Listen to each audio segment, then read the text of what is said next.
स्वागत है आप सभी का इजी बैंकर चैनल पे। अगर आप इस चैनल पर पहली बार आए हैं तो चैनल को सब्सक्राइब जरूर करें ताकि आने वाले वीडियो का नोटिफिकेशन आप तक पहुंचती रहे। इस वीडियो में हम लोग डिस्कस करेंगे जो भी स्टूडेंट बीपीएससी 3.0 कंप्यूटर साइंस का प्रिपरेशन कर रहे हैं उनके लिए वीडियो बहुत इंपॉर्टेंट होगा, क्योंकि हम लोग इस वीडियो में डिस्कस करेंगे कंप्यूटर फंडामेंटल का एमसीक्यू का आपका लेक्चर 2 है। ठीक है, इससे पहले हम लोग लेक्चर 1 कंप्लीट कर चुके हैं। अगर आप डायरेक्ट लेक्चर 2 पे आए हैं तो पहले लेक्चर 1 जरूर कंप्लीट कर ले। उसमें हम लोग 25 एमसीक्यू क्वेश्चन डिस्कस किए थे और इस वीडियो में भी हम लोग mock type 25 MCQ question discuss करेंगे। ठीक है, जो भी क्वेश्चन आपके सामने आएगा उसको पहले आप खुद से आंसर दें। ठीक है, अगर आपका कितना सही होता है वह कमेंट करके जरूर बतलाएं। ठीक है, तो यहाँ पे हम लोग स्टार्ट करते हैं वीडियो। यहाँ पे हम लोग का लेक्चर 2 है, यह कंप्यूटर फंडामेंटल्स का। ठीक है, तो यहाँ पे हम लोग पहला क्वेश्चन देखें कि जो आपका वन निबल जो होता है वह कितने बिट्स के इक्विवेलेंट होता है। ठीक है, तो आपका एनसीईआरटी बेस्ड क्वेश्चन है कि जो आपका वन निबल होता है वह कितने बिट्स के इक्विवेलेंट होता है। 2 बिट्स होगा, 4 बिट्स होगा, 8 बिट्स होगा या 1 बिट्स होगा।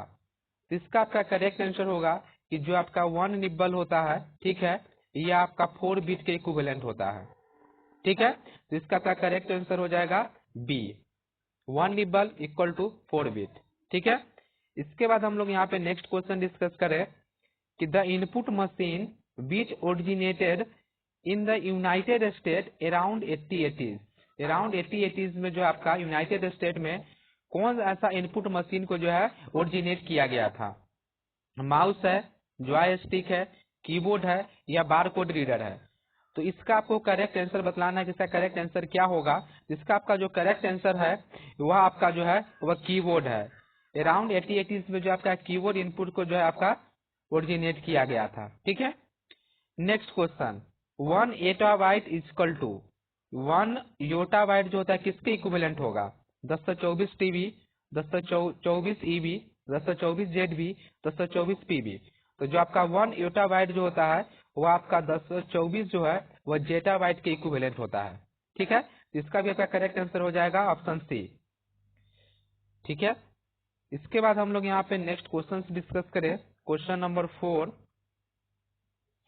Which of the following is not a function of the input unit। इनमें से कौन ऐसा ऑप्शन है जो इनपुट यूनिट का जो आपका फंक्शन नहीं है। ठीक है, तो यहाँ पे पहला ऑप्शन देखें कि it read instructions and data from the outside the world, it convert the data into computer acceptable format, it makes the data into user understandable format, it supply the data and instruction to the computer for further processing. तो इसका आपका कौन है ऐसा जो input unit के regarding correct नहीं है। तो इसका आपका करेक्ट आंसर हो जाएगा ऑप्शन सी। ठीक है, कि it make the data into user understandable format जो होता है आपका यह आउटपुट यूनिट का होता है। ठीक है, इनपुट यूनिट का आपका नहीं होता है यूजर अंडरस्टैंडेबल फॉर्मेट। ठीक है, जिसका आपका करेक्ट आंसर हो जाएगा ऑप्शन सी। कौन इसका इनपुट यूनिट का जो है करेक्ट नहीं है तो option C. Next question, the process of producing useful information for the user is, the process of producing useful information for the user is called outputting. ठीक है, नेक्स्ट आपका है कि जो आपका VDU होता है इसका आपका फुल फॉर्म क्या होता है। तो जो आपका VDU होता है इसका मतलब होता है विजुअल डिस्प्ले यूनिट। ठीक है, तो ऑप्शन बी जो है आपका इसका करेक्ट है। नेक्स्ट क्वेश्चन हम लोग यहाँ पे डिस्कस करें। क्वेश्चन नंबर 7, SVGA, यह भी आपका इंपॉर्टेंट है कि आपका जो SVGA होता है इसका क्या मतलब होता है। Standard visual graphics array, super visual graphics array, standard video graphics array या सुपर वीडियो ग्राफिक्स एरे। तो इसका जो आपका करेक्ट आंसर हो जाएगा super video graphics array, option D जो इसका करेक्ट है। Next, the devices that use to give single और multiple colour image and drawing are, ऐसा डिवाइस जिसको हम लोग यूज करके सिंगल मल्टीपल कलर इमेज और ड्राइंग करते हैं वो आपका क्या है। मॉनिटर है, प्रिंटर है, प्लॉटर है या VDU है। इसका आपका करेक्ट आंसर होगा प्लॉटर। ठीक है, ऑप्शन सी जो इसका आपका करेक्ट है। नेक्स्ट क्वेश्चन, कि special request originated from some device to the CPU to acquire some of its time is called. A special request जो ओरिजिनेट किया जाता है some devices to the CPU acquire करता है some of its time is called disturbance, attenuation, interrupt या noise. इसका आपका correct answer है ऑप्शन सी, इंटरप्ट। ठीक है, इसके बाद हम लोग यहाँ पे नेक्स्ट क्वेश्चन डिस्कस करें, क्वेश्चन नंबर 10। जो आपका लाइन प्रिंटर होता है, ठीक है, line printer that print one line at a time are. जो आपका लाइन प्रिंटर होता है that print one line at a time is called laser printer, inkjet printer, drum printer या चैन प्रिंटर। तो इसका आपका करेक्ट आंसर हो जाएगा ड्रम प्रिंटर। ठीक है, इसके बाद आपका नेक्स्ट है कि पीसीआई स्टैंड्स फॉर। जो आपका पीसीआई होता है इसका आपका फुल फॉर्म क्या होता है। ठीक है, तो जो आपका पीसीआई होता है इसका मतलब क्या होता है, पेरिफेरल कंपोनेंट इंटरकनेक्ट या पार्शियल कंपोनेंट इंटरकनेक्ट या पेरिफेरल कंपोनेंट इंटरेक्शन या पार्शियल कंपोनेंट इंटरेक्शन। तो इसका आपका करेक्ट आंसर है option A, peripheral component interconnect. ठीक है, नेक्स्ट क्वेश्चन हम लोग डिस्कस करें कि component that provide internal storage to the CPU are. जो आपका कंपोनेंट होता है that provide internal storage to the CPU are register, program counter, controller या इंटरनल चिप। तो इसका आपका करेक्ट आंसर हो जाएगा रजिस्टर। ठीक है, नेक्स्ट क्वेश्चन हम लोग यहाँ पे देखें कि जो आपका saving data and instruction to make them readily available is the job of. Readily available is the job of storage unit, cache unit, input unit या आउटपुट यूनिट। तो इसका आपका करेक्ट आंसर हो जाएगा स्टोरेज यूनिट। ठीक है, next, which of the following is use to hold running program instructions. इनमें से कौन है जो होल्ड करता है रनिंग प्रोग्राम इंस्ट्रक्शन को, primary storage, virtual storage, internal storage या माइनर डिवाइसेस। तो इसका आपका करेक्ट आंसर हो जाएगा प्राइमरी स्टोरेज। ठीक है, next, which of the following is non volatile storage. इनमें से कौन ऐसा है जो नॉन वोलेटाइल स्टोरेज है, बैकअप, सेकेंडरी, प्राइमरी, कैश। तो इसका आपका करेक्ट आंसर है ऑप्शन बी। तो जो आपका सेकेंडरी स्टोरेज होता है ये आपका नॉन वोलेटाइल स्टोरेज होता है। ठीक है, क्योंकि नॉन वोलेटाइल कहने का मतलब हो गया कि जो आपका परमानेंट डेटा को स्टोर करके रखता है। ठीक है, अब वोलेटाइल हो गया आपका बैकअप, प्राइमरी, कैश। ठीक है, नेक्स्ट क्वेश्चन हम लोग यहाँ पे डिस्कस करें कि विच of the following is use in main memory. इनमें से कौन ऐसा है जिसको हम लोग मेन मेमोरी में यूज करते हैं, S RAM, D RAM, P RAM या DDR। तो इसका आपका करेक्ट आंसर है ऑप्शन बी। जो आपका डी रैम होता है डायनेमिक रैंडम एक्सेस मेमोरी, इसको हम लोग मेन मेमोरी में यूज करते हैं।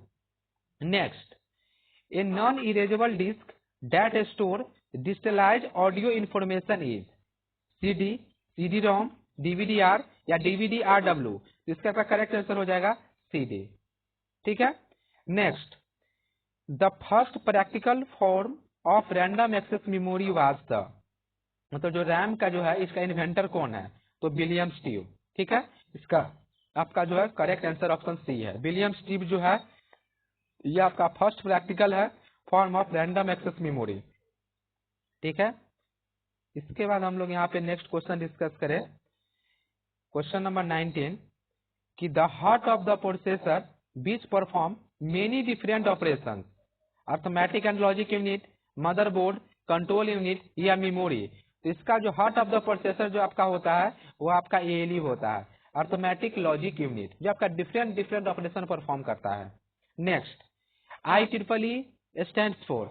IEEE का आपका फुल फॉर्म क्या होता है, instantaneous electrical engineer, institute of emerging electrical engineer, institute of emerging electronics engineer, institute of electrical and electronics engineer. जिसका आपका करेक्ट आंसर है option D, institute of electrical and electronics engineer.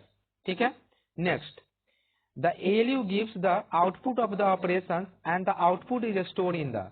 ALU जो होता है आपको आउटपुट प्रोवाइड करता है, output of the operation, और जो आपका आउटपुट होता है वो आपके कहाँ पे स्टोर होता है, तो आउटपुट जो आपका मेमोरी डिवाइस में, रजिस्टर में, फ्लैग में या आउटपुट यूनिट में। तो जो आपका आउटपुट जो आपका स्टोर होता है वो आपका रजिस्टर में स्टोर होता है।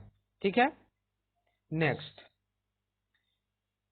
क्वेश्चन हम लोग यहाँ पे डिस्कस करें। Question number 22, the process of division on memory space is called.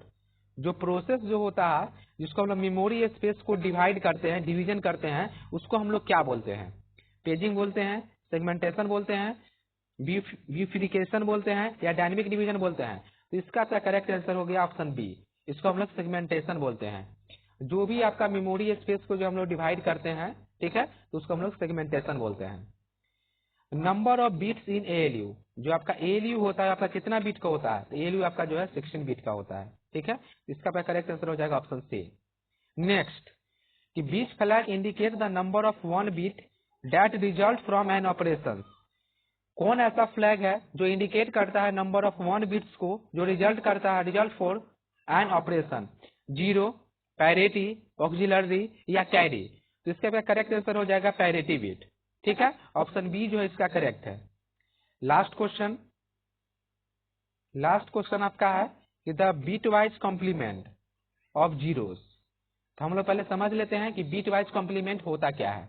Bit wise complement कहने का मतलब होता है आपका, सिंपली आप समझ सकते हैं, इसका मतलब होता है आपका वंस कॉम्प्लीमेंट, ठीक है। 1 है उसको आप 0 कर दीजिए, 0 है तो उसको 1 कर दीजिए, यही होता है आपका बिट वाइज कॉम्प्लीमेंट, मतलब आपका वंस कॉम्प्लीमेंट, ठीक है। तो यहाँ पे 0 का पूछा है तो इसका मतलब क्या हो गया? 1 होगा, सारा 1 हो जाएगा, ठीक है। तो ऑप्शन सी करेक्ट है। अगर आपका 1 रहता, 1 का पूछता कि बिट वाइज कॉम्प्लीमेंट क्या होगा, तो सारा आपका क्या हो जाता? 0 हो जाता, ठीक है। तो बिट वाइज कॉम्प्लीमेंट आपको ध्यान रखना है कि बिट वाइज कॉम्प्लीमेंट का मतलब होता है आपका वंस कॉम्प्लीमेंट कर देना है, ठीक है। यहाँ पे हम लोग 25 एमसीक्यू क्वेश्चन डिस्कस किए हैं। आपका कितना सही हुआ या कमेंट करके जरूर बतलाएं। अगर आपको BPSC tree 3.0 computer science examination से रिलेटेड कोई भी डाउट है तो आप कमेंट करके पूछ सकते हैं। अगर यह वीडियो आपको अच्छा लगे तो चैनल को सब्सक्राइब जरूर करें।